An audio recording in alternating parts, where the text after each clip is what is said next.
Irmãos, é uma honra e um privilégio estar aqui com vocês.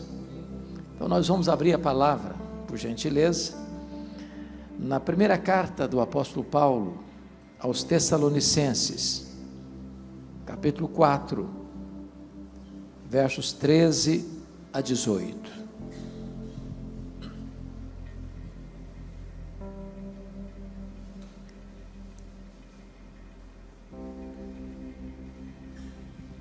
Primeiro Tessalonicenses 4, 13 a 18. Minha palavra hoje é uma palavra de consolo, porque este é o teor desse texto. Não queremos, porém, irmãos, que sejais ignorantes com respeito aos que dormem, para não vos entristecerdes como os demais que não têm esperança. Pois se cremos que Jesus morreu e ressuscitou, assim também Deus, mediante Jesus, trará em sua companhia os que dormem. Ora, ainda vos declaramos por palavra do Senhor isto: nós, os vivos, os que ficarmos até a vinda do Senhor, de modo algum precederemos os que dormem. Porquanto o Senhor mesmo, dada a sua palavra de ordem, ouvida a voz do arcanjo e ressoada a trombeta de Deus, descerá dos céus, e os mortos em Cristo ressuscitarão primeiro. Depois nós, os vivos, os que ficarmos, seremos arrebatados juntamente com eles entre nuvens, para o encontro do Senhor nos ares, e assim estaremos para sempre com o Senhor. Consolai-vos, pois, uns aos outros com essas palavras. Amém. Irmãos, o apóstolo Paulo era um pastor e ao mesmo tempo um apologeta. Ele era um pastor e ao mesmo tempo um teólogo. E Paulo está escrevendo esse texto porque a igreja de Tessalônica, que era uma cidade grega, aliás, a capital de uma província grega chamada Macedônia, estava sendo influenciada esta igreja pela cultura secular. Em vez da igreja influenciar o mundo influenciava a igreja.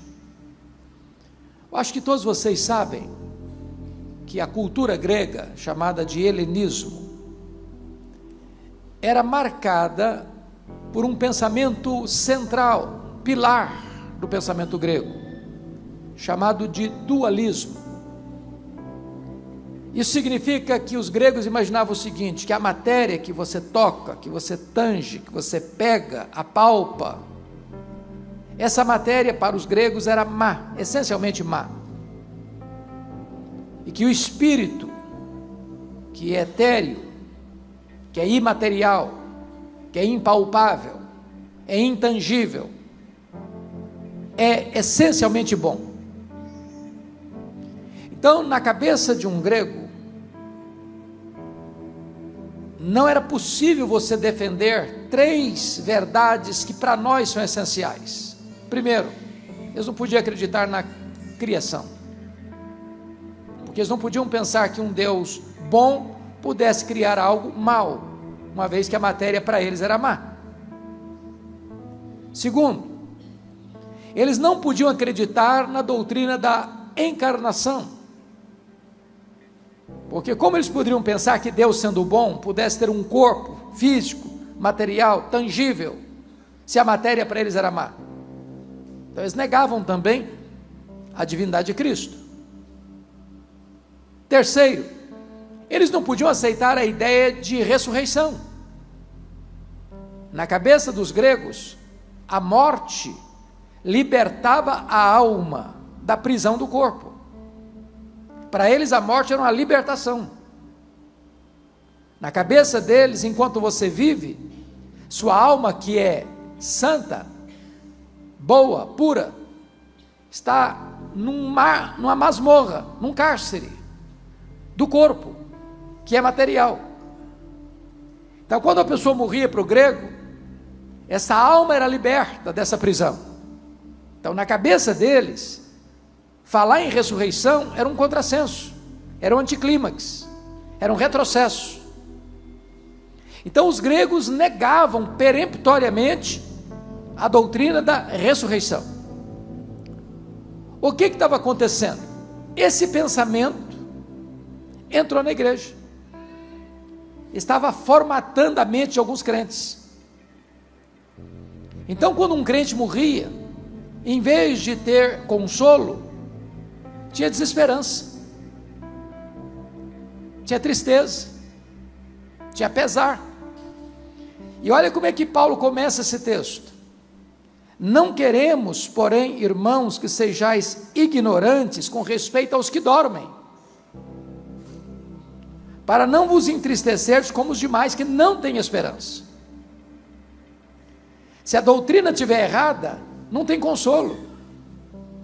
Uma doutrina falsa gera confusão, gera pesar, gera tristeza, gera desesperança. Por favor, rapidinho, depois você volta para esse texto comigo. O mesmo problema Paulo está lidando com uma outra igreja que era grega, capital de uma outra província grega, província da Acaia, que era a igreja de Corinto. Olha lá o capítulo 15 comigo, versículo 12 e 13. O mesmo problema aqui. Paulo está escrevendo para essa igreja, tratando desse assunto, porque o pensamento secular entrou na igreja. Versículo 12, capítulo 15. Ora, se é corrente pregar-se que Cristo ressuscitou dentre os mortos, como, pois, afirmam alguns dentre vós que não há ressurreição de mortos? Notem vocês que alguns membros da igreja estavam afirmando isso. Não, os mortos não ressuscitam.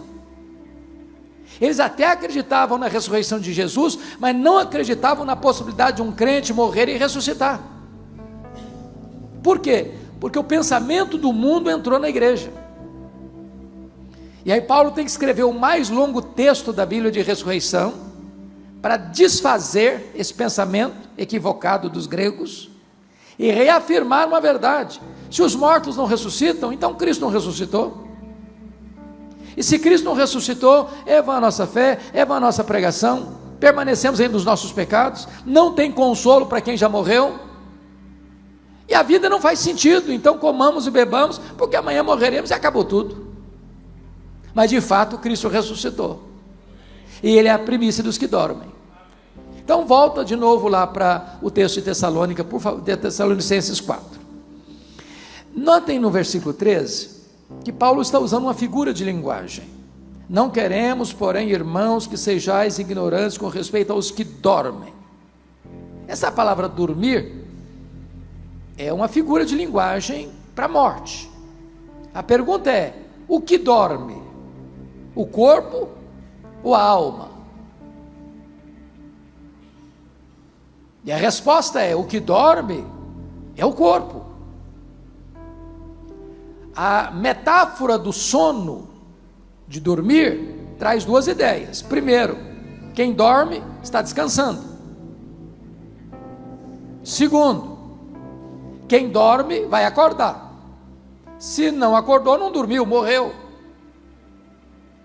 Então a ideia do crente que dormir é que quando o crente morre, está lá em Apocalipse 14, 13, ele descansa das suas fadigas.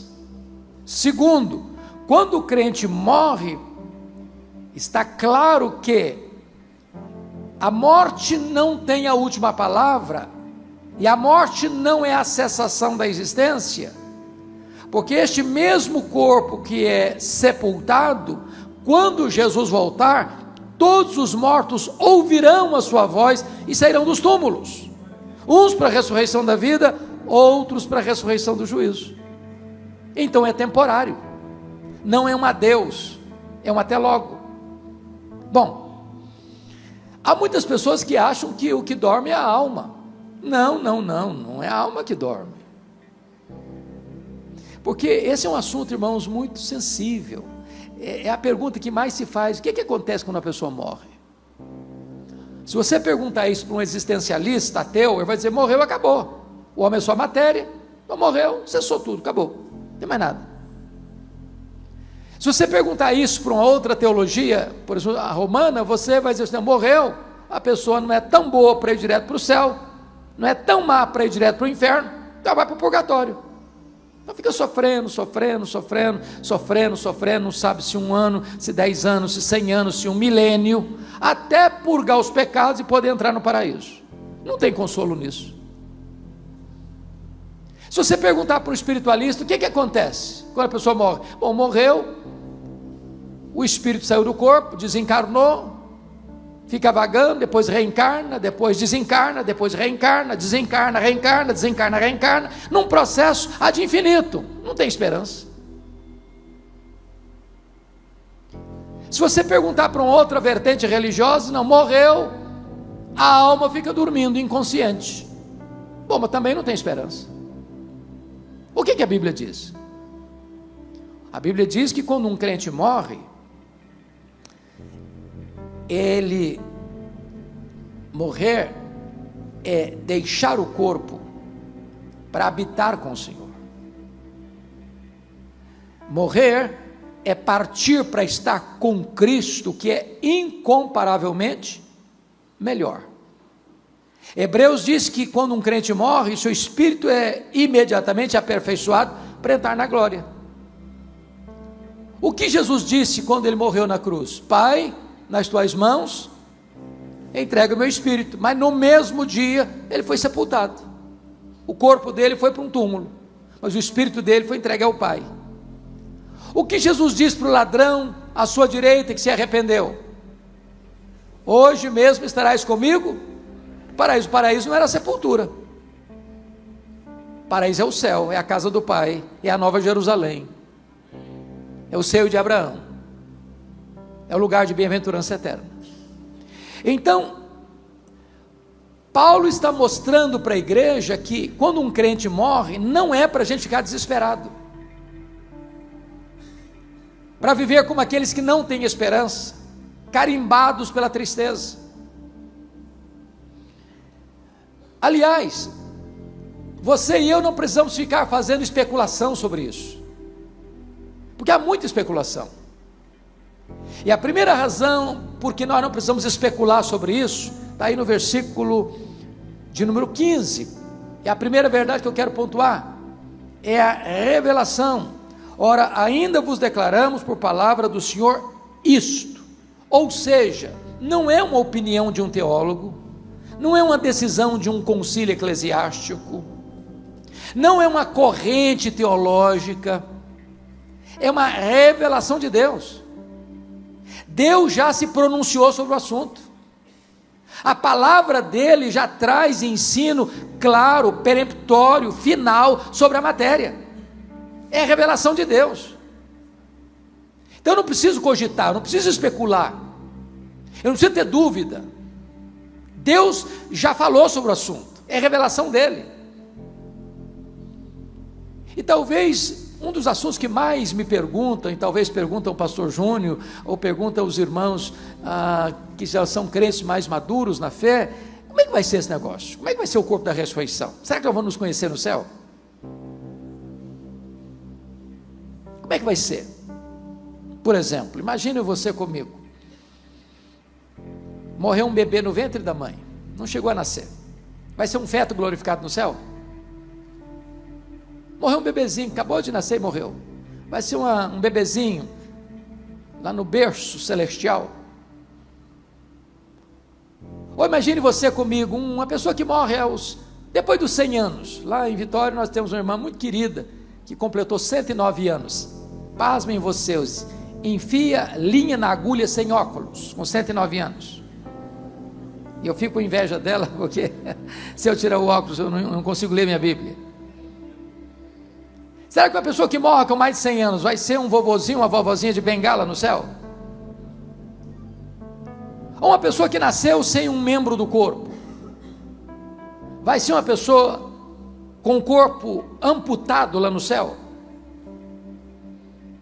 Nós não precisamos especular sobre isso, a Bíblia tem revelação sobre isso. A Bíblia diz em Filipenses 3:21 que o nosso corpo será semelhante ao corpo da glória do Senhor Jesus, perfeito, completo. Vai ser um corpo de glória. Vamos nos conhecer ou não vamos nos conhecer no céu? É óbvio que vamos nos conhecer. Irmãos, o céu é glorificação.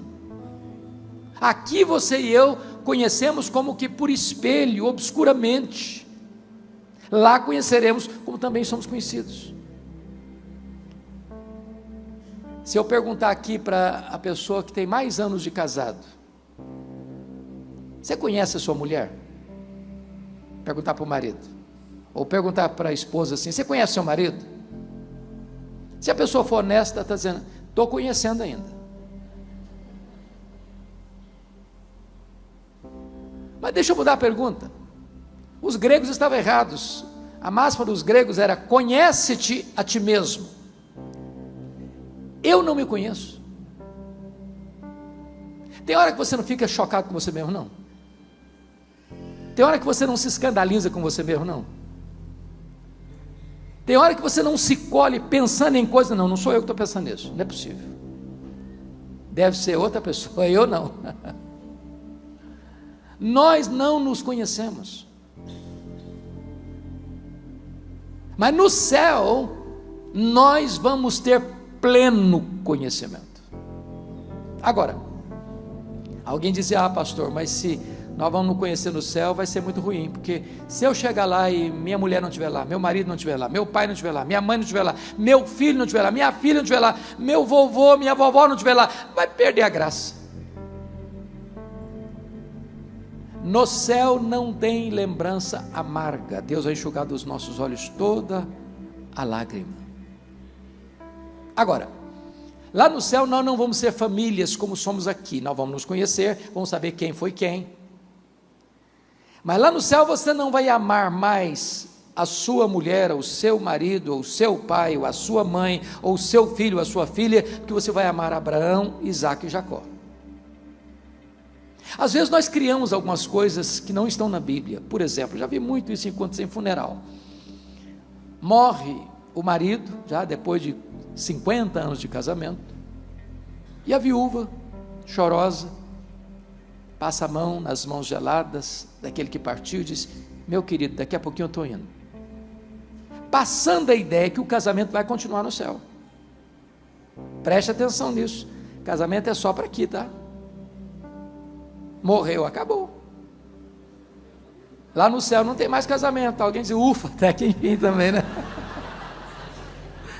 Vou dizer: que pena, podia continuar. Não, continua não. Nós não cremos em casamento eterno, não.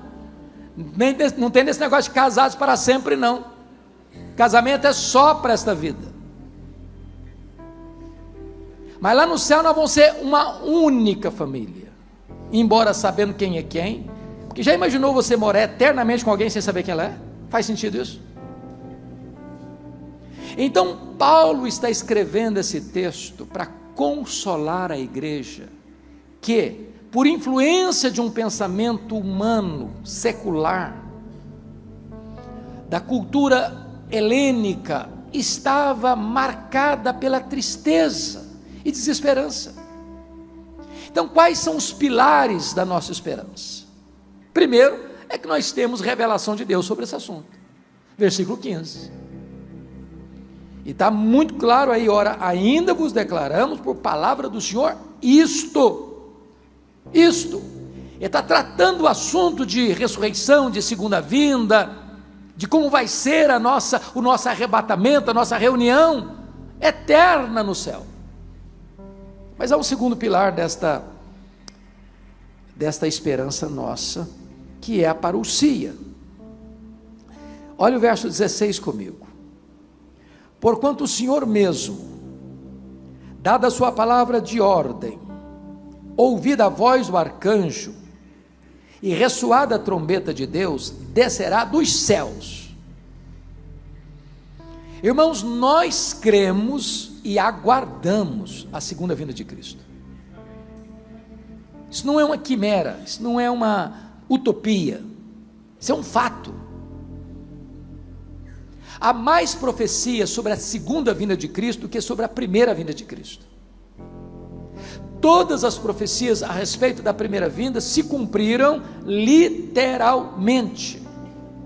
E as profecias da segunda vinda estão se cumprindo e cumprir-se-ão literalmente. Como ele voltará? Primeiro, ele voltará pessoalmente.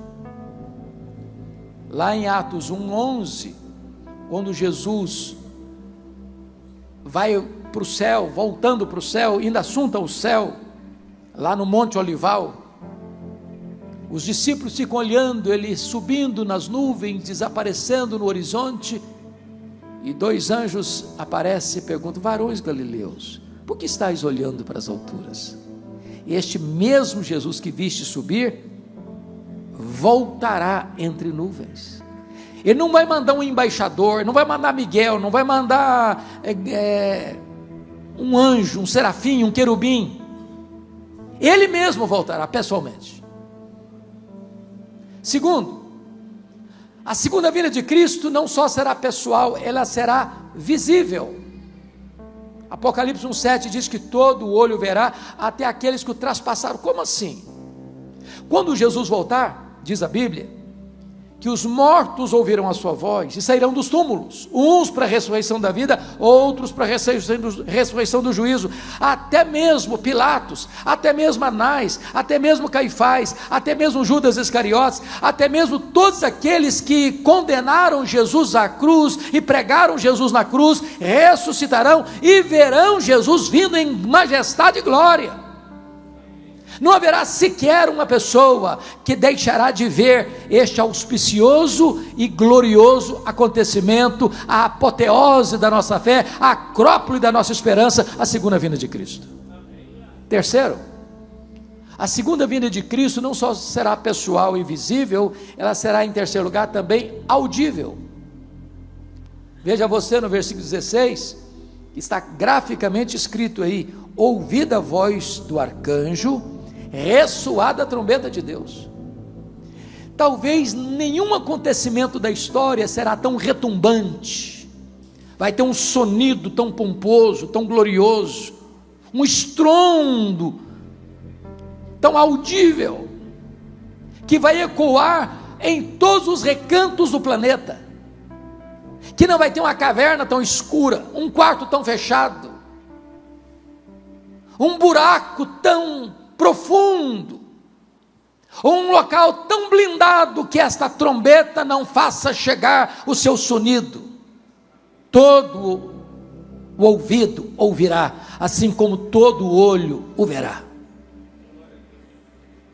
Mas ainda, quinto lugar, a segunda vinda do Senhor Jesus, ela será repentina. Lá em Mateus 24, Jesus disse que vai ser como um relâmpago que risca os céus do oriente ao ocidente. Você, quando olha numa tempestade, vê que primeiro você vê o relâmpago, depois você escuta o trovão, certo? Os dois acontecem ao mesmo tempo. Como a velocidade da luz é maior que a velocidade do som, primeiro você vê o relâmpago, depois você escuta o trovão. Mas risca com essa velocidade. E Paulo, tratando essa matéria lá em 1 Coríntios capítulo 15, ele diz que a segunda vinda vai ser no momento, no abrir e fechar de olhos. E a palavra momento lá no grego é a palavra átomos, de onde vem a nossa palavra portuguesa átomo.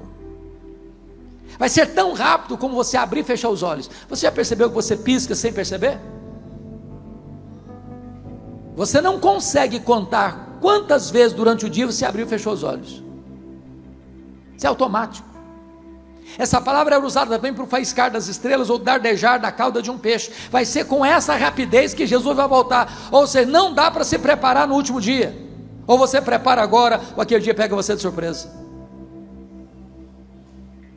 Sexto lugar, a segunda vinda de Cristo será também inesperada.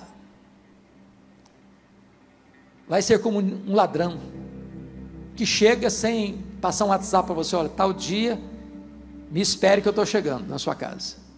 Não vai ser um dia óbvio, vai pegar todo mundo de surpresa, vai ser um dia comum. Você levanta, leva filho para a escola, pega filho da escola, sai de casa para o trabalho, volta do trabalho para casa, você pega o seu carro ou um avião, vai viajar, vai ser um dia assim, quando as pessoas não estarão esperando. Mas Paulo diz assim: nós não somos filhos das trevas, nós somos filhos da luz, e nós estamos esperando todo dia, e nós estamos na ponta dos pés aguardando esse dia, dizendo: Maranata, ora vem Senhor Jesus. Mas finalmente, irmãos, esse dia será inescapável. Está lá em 1 Tessalonicenses capítulo 5, que vai ser como uma mulher que está grávida para dar à luz. Ela vai dar à luz, não tem como contornar essa agenda, ninguém cancela essa agenda, não tem autoridade tão poderosa no mundo para dizer: não, eu vou cancelar, Jesus não volta mais, pronto, eu decidi. Não, ele vai voltar, é inescapável, é inescapável. E esse mundo carece de que ele volte, sabe por quê? Esse mundo marcado de injustiça, de violência, de maldade, de corrupção, de tanta coisa que machuca, que fere. Pois Jesus voltará em majestade e glória, e ele vai colocar todos os seus inimigos debaixo dos seus pés, e ele vai reinar em justiça e santidade, e o seu reino durará para sempre. E ele vai pegar os seus inimigos, e diz a Bíblia que ele vai lançar no lago do fogo o anticristo, o falso profeta, o diabo, a morte e todos aqueles cujos nomes não estão escritos no livro da vida, e então ele vai reinar com a sua igreja para sempre e sempre e sempre. Essa é a nossa esperança. Mas me permita trazer o terceiro pilar da esperança cristã, que é a ressurreição. Versículo 16 ainda prossegue: descerá dos céus, e os mortos em Cristo ressuscitarão primeiro. Versículo 15, ele diz assim: ora, ainda vos declaramos por palavra do Senhor isto: nós os vivos, os que ficarmos até a vinda do Senhor, de modo algum precederemos os que dormem. Então, duas coisas aqui. Primeiro, quando um crente morre, ele está falando para a igreja, não está falando do ímpio, ele está falando da igreja. Quando um crente morre, ele não está em nada em prejuízo ao que permanece vivo, em nada. Primeiro, porque já começa a desfrutar do céu antecipadamente. A nossa alma sobrevive sem o nosso corpo. O nosso corpo não sobrevive sem a nossa alma. Você não é um corpo que tem uma alma, você é uma alma que tem um corpo. Então, quando o crente morre, imediatamente a alma deixa o corpo para habitar com o Senhor, e isso é incomparavelmente melhor. Ele já começa a reinar com Cristo. O corpo que foi feito pó é pó, volta ao pó, e na linguagem bíblica, do momento do sepultamento ao momento da ressurreição, esse corpo está dormindo, como que descansando. Quando Jesus voltar, ele trará em sua companhia os que dormem. É claro que agora ele está fazendo a linguagem da alma ou do espírito que está lá no céu. Estas almas que estão lá no céu glorificadas, reinando com ele desde Abel, a primeira pessoa a morrer na história, todos aqueles que foram remidos pelo Senhor voltarão com ele em glória, nesse cortejo celestial. E então o que vai acontecer? Primeiro, antes dos vivos serem transformados e arrebatados, os mortos em Cristo restarão primeiro. Não é restarão primeiro em relação a outros mortos ímpios, não. Restarão primeiro, está escrito e claro, em relação aos que estiverem vivos. Ou seja, a ordem cronológica é: primeiro os mortos ressuscitam, segundo os que estiverem vivos serão transformados. Então um crente não está em desvantagem, que morre.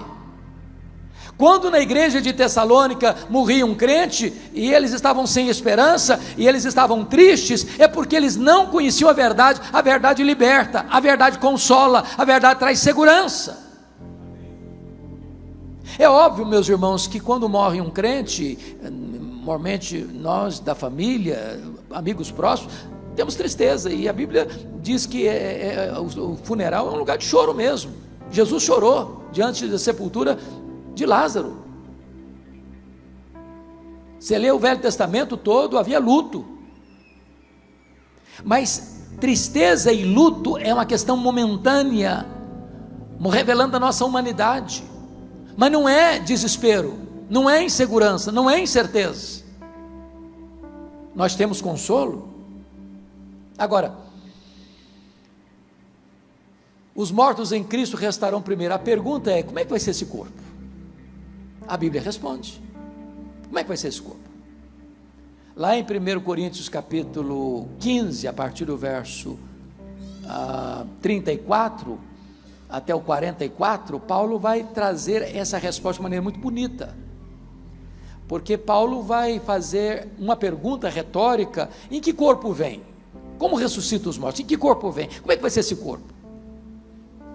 E Paulo usa 3 figuras para responder. Primeiro, ele usa a figura da semente. Da semente. Então, como é que vai ser o corpo da ressurreição? Vai ter continuidade e descontinuidade. O que é isso? Se morreu um cara crente, vai ressuscitar para a ressurreição da vida. Se morreu descrente e ímpio, vai ressuscitar para a ressurreição do juízo. A morte não é uma varinha de condão que muda ninguém. Morreu salvo, vai para o céu. Morreu perdido, vai para o inferno. Não tem conversa. Morreu o Zé da Silva, não é o Antônio Pereira que vai ressuscitar, é o José da Silva. É continuidade. Esse corpo que vai ressuscitar vai ter identidade. É por isso que você pode reconhecer Moisés e Elias no monte. Não vai ser uma outra pessoa, é a mesma pessoa com a mesma identidade. Agora, o que vai ser descontinuidade? O que vai ser diferente? Paulo responde: semeia-se na corrupção, ressuscita-se na incorrupção. Ou seja, esse corpo nosso é susceptível ao desgaste do tempo. Ele vai ficando velho, ele vai ficando cansado, ele vai ficando enrugado, ele vai ficando caquético. Não tem para onde fugir. Eu até concordo que as mulheres são mais inteligentes que os homens, nisso admito. Elas driblam isso um pouco melhor do que os homens, né?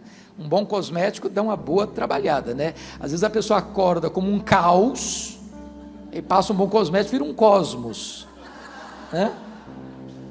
Daqui a pouquinho uma boa cirurgia plástica ajuda muito. Mas chega uma hora que, ainda que Pitangui ressuscitado dentre os mortos, já não tem mais jeito de consertar, né? As pernas ficam bambas, os joelhos trôpicos, as mãos descaídas, os olhos embaçados, e diz os entendidos que cada fio de cabelo branco que brota na sua cabeça é a morte chamando você para um duelo. Então, não tem para onde fugir. Mas o corpo da ressurreição não vai ficar velho, não vai ficar cansado, não vai ficar caquético, não vai ficar enrugado, e nunca vai ficar debilitado. Boa notícia para as meninas: o corpo da ressurreição não vai brigar nem com o espelho, nem com a balança. Não é uma boa notícia? Segundo, semeia-se. Versículo 1 Coríntios capítulo 15, versículo 42. O que é que Paulo vai dizer lá? Semeia-se corpo em desonra, ressuscita-se em glória. O que ele está dizendo? Meus irmãos, eu já visitei num hospital ovelhas cuja enfermidade fez o corpo encolher, pele e osso, um corpo machucado, cheio de feridas. Chega um momento que você diz: meu Deus, como essa pessoa suporta? Quando esse corpo, que é uma semente, é lançada na terra, aquele corpo foi desonrado pela dor, pelo sofrimento. Mas o que vai brotar dessa semente enrugada é um corpo glorioso.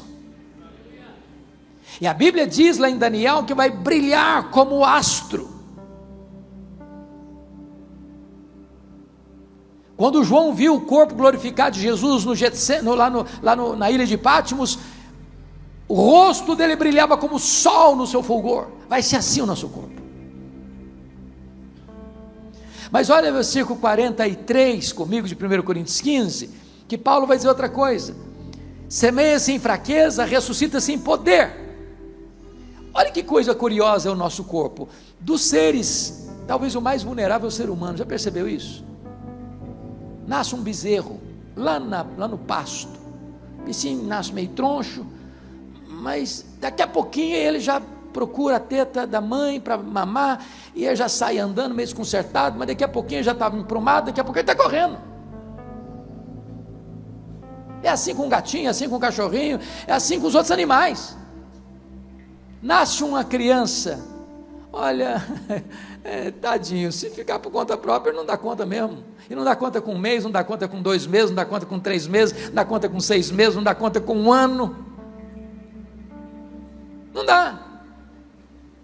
Mas depois vai crescendo, vai ficando forte, bonito, um jovem cheio de vigor, os músculos explodindo de força e vigor, aí fica a fase adulta, a inteligência boa, cabeça aberta, aí a fase outonal vai chegando, as forças vão diminuindo, o passo vai relentando, e daqui a pouquinho já dá passos mais lentos, daqui a pouquinho precisa de uma bengala, daqui a pouquinho precisa de uma cadeira de rodas, daqui a pouquinho precisa de uma maca. Fraqueza.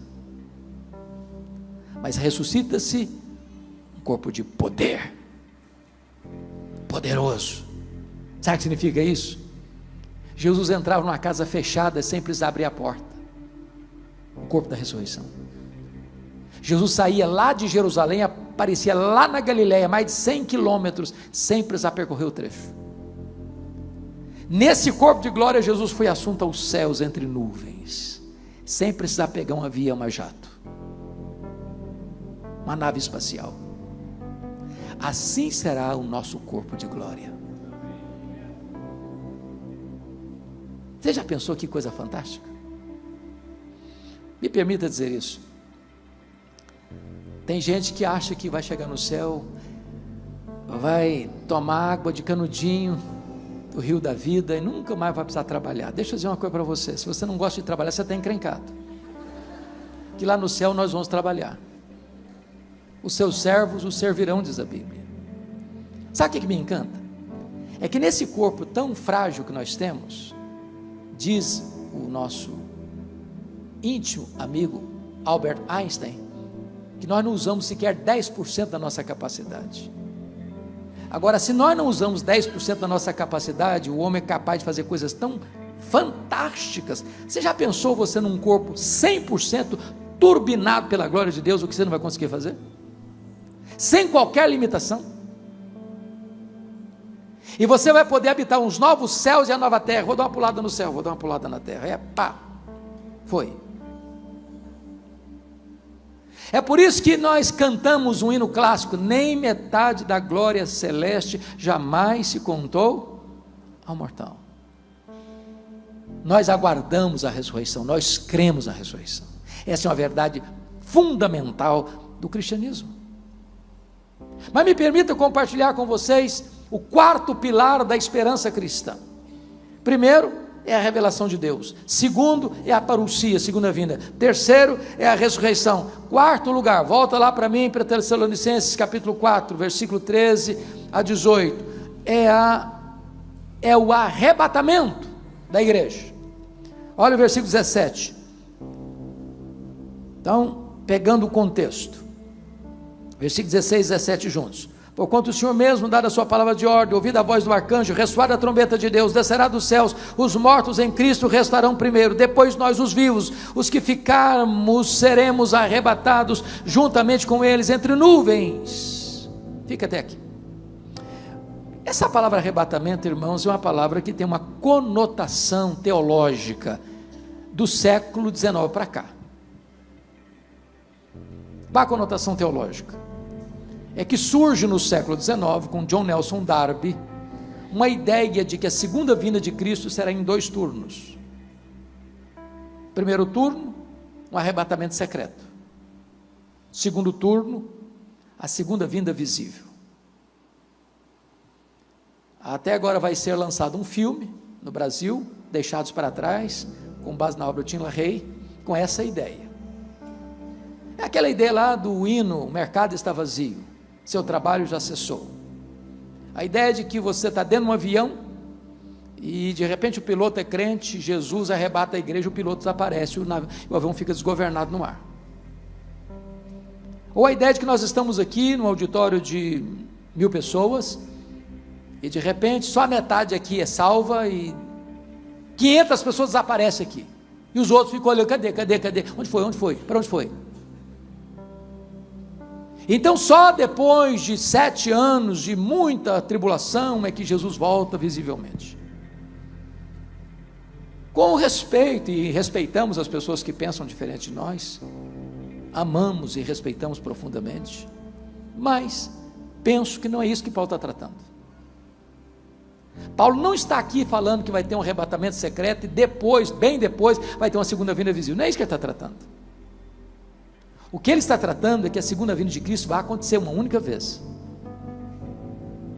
E que ela vai ser pessoal, visível, audível, repentina, inesperada, inescapável, gloriosa. Quando ele voltar, 2 coisas vão acontecer. Primeiro, os mortos ressuscitam. Segundo, os vivos, os que estiverem vivos, está lá em 1 Coríntios 15, serão transformados. E aqui está escrito, e arrebatados, juntamente, para o encontro nas nuvens. Ou seja, quando Jesus voltar, quem morreu, a alma já estava no céu, volta com Jesus. O corpo ressuscita, se une àquela alma que já estava no céu. Os que estiverem vivos não podem subir com esse corpo, que o reino de Deus não pode ser herdado por carne e sangue, ou seja, com esse corpo aqui eu não suporto a glória de Deus. Então ele tem que ser transformado. E então todos serão o quê? Arrebatados, arrancados daqui, tirados daqui para o encontro do Senhor nos ares. Isso não acontecerá em 2 turnos, isso acontecerá na única vez que Jesus voltará, a segunda vinda de Cristo. É o arrebatamento.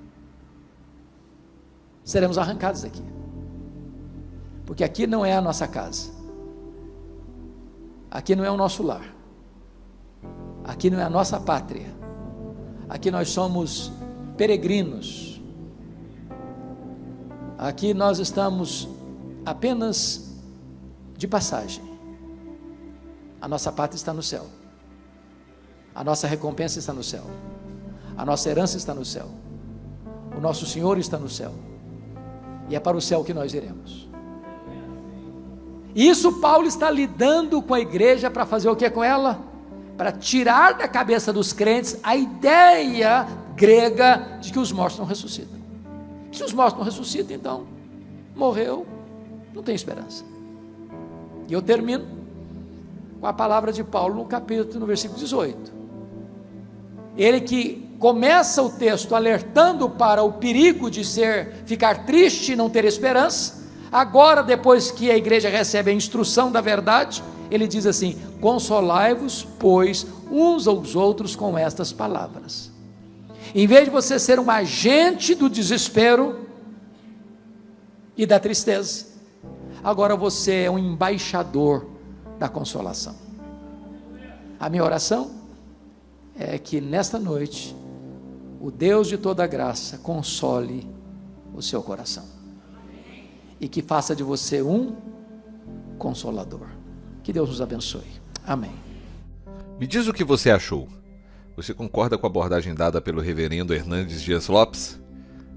O que você acha? Diz aí nos comentários. Você tem alguma opinião diferente, alguma sugestão? Compartilha com a gente. E se você chegou até aqui, eu sei que é porque você gostou do vídeo, então deixa aí o seu like, se inscreva no canal caso não seja inscrito e ative as notificações. Que Deus abençoe muito a sua vida. Até breve.